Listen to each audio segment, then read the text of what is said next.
So I just had a pre-workout and I'm waiting it to kick in. I always use pre-workout on leg days because I need a little bit of boost. Today we're focusing mainly on glutes. So I have twice a week glutes, and then one day I'll focus only on legs. I mainly stick to compound movements, then I'll have some add-ons.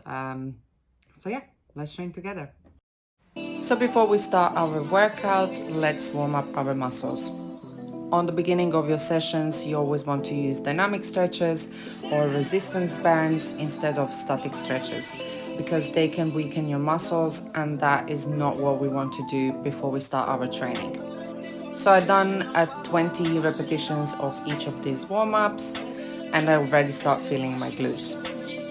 At one point, I stopped using resistance bands for warm-up, and I could see a massive difference in how much I could feel my glutes while working out without resistance bands. So they're back, and they will always be a part of my lower body routine.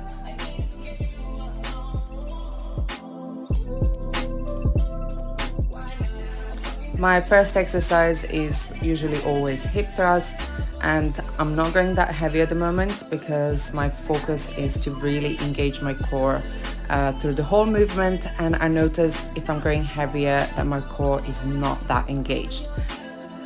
Mind-muscle connection is so important when you're lifting weights, so take your time so you can feel the exercises in the right places. Tuck your chin in and lean with your shoulder blades on the bench. Your feet should be parallel with your knees so you feel it in the glutes and not in your hamstrings. The most important part is your core. It should be engaged through the whole movement. Keep your ribs down and your pelvis should be slightly tucked in to the top. Squeeze your glutes and push with your feet to the ground. I've done 3 sets with 12 repetitions and holds for 20 seconds on the end. Next exercise are RDLs, and I'm showing you how to place your feet under the bar and hold your hands shoulder length apart. You can use dumbbells instead if you want to. Slightly bend your knees and hinge forward. Keep your spine long and straight as your torso is reaching to the floor. Tighten your glutes, your hamstrings and core, and lock your hips at the top. The best way how to explain it is imagine that you're holding a penny between your cheeks. This is how you want to hold tight your glutes through the whole movement. And don't look at yourself in the mirror while you're doing this. Your neck should be straight in a neutral position. I've done 3 sets with 10 repetitions and I was already dying. So our next exercise is dumbbell sumo squat.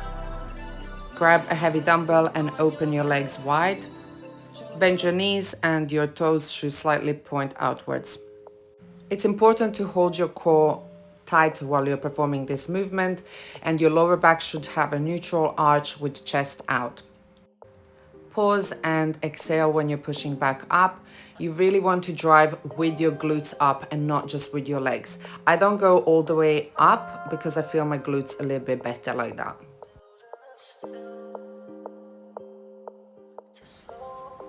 So next exercise should be performed on a back extension machine, but I don't have one in a gym, so I am improvising on a Smith machine. You can do the same by placing 2 heavy weights behind your feet, so your feet are not sliding. Grab a heavy weight that you're going to be holding in your hands. Tuck your chin in. Make sure you're using a pad on your machine so it's more comfortable. Pad should be placed somewhere in front of your thighs, so just below the hips. If the pad is too high, your range of motion will be way too limited. Your feet should be slightly pointed outwards, and to feel this exercise more in the glutes than in your back, you should round your upper body slightly. I love this exercise and I try to incorporate it in every single session because it helps me improve my form and it strengthens my lower back and also my glutes. I've done 4 sets of these with 15 repetitions.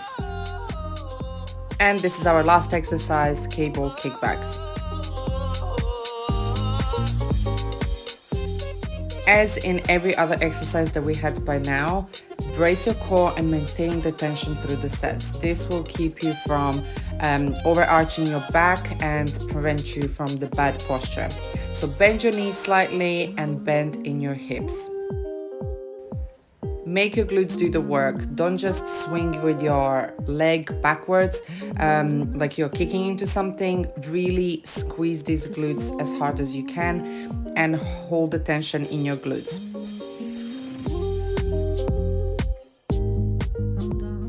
This is definitely my weaker leg, so I would suggest to go a little bit more slower than I'm going on this video, but I was getting tired and I just wanted to finish my workout, so it is what it is.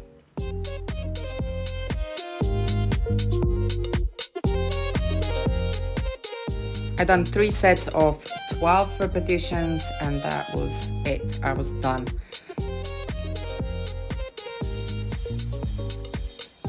And I managed to trip as well. I like to use a foam roller once I'm done with my lower body. I roll my glutes, my hamstrings, my back, quads, and then I finish with stretches. It's so important that you stretch after your exercises so you're not feeling tight. And I know sometimes you're just feeling tired and you just want to go home, but don't skip the stretches. It's so important. And before you even do the leg day, make sure that you had enough food, because I can see so much difference when I had a proper meal or where I go half hungry. My strength is just not there. So make sure you have a good meal like an hour or 2 hours before, or have a snack just before you go to train your legs.